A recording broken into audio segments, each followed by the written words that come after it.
My independent reading book was a political fiction book called 1984. It was written by George Orwell, and the setting of the book is in near-future Oceania. Even though 1984 is in the past now, when the book was written, it was in the future. The city is still named London, and the super country of Oceania is in a constant state of war.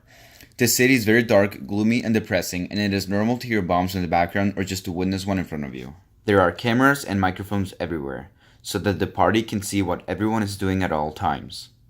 This is used to control people and to make sure that they're not doing anything illegal.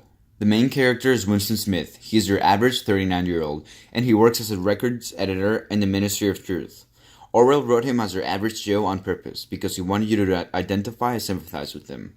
He spends his free time jotting down what he has learned about the real past on his journal.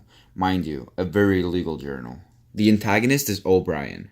O'Brien is a total mystery, who is an inner-party member in the Ministry of Truth. He wears dark clothes and seems to have more authority than Winston. Winston thinks that O'Brien is part of the anti-party brotherhood because of the way he acts. The book starts by Winston taking a very huge risk when he writes a diary. He writes down what he thinks of the party and what he thinks of Big Brother. Later on, when he's working, we see what is called the 2 minutes hate. It is 2 minutes that are spent hating the enemies of the party and praising Big Brother.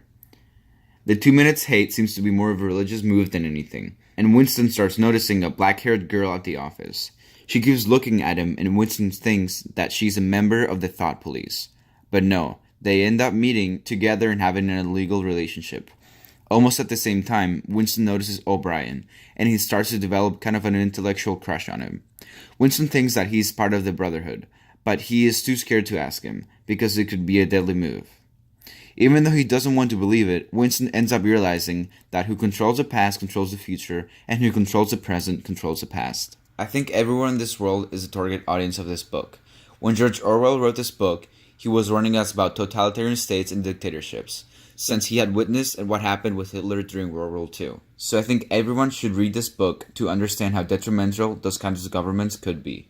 I give this book 5 stars, because of how clever and well written it is. This book had also history-changing consequences.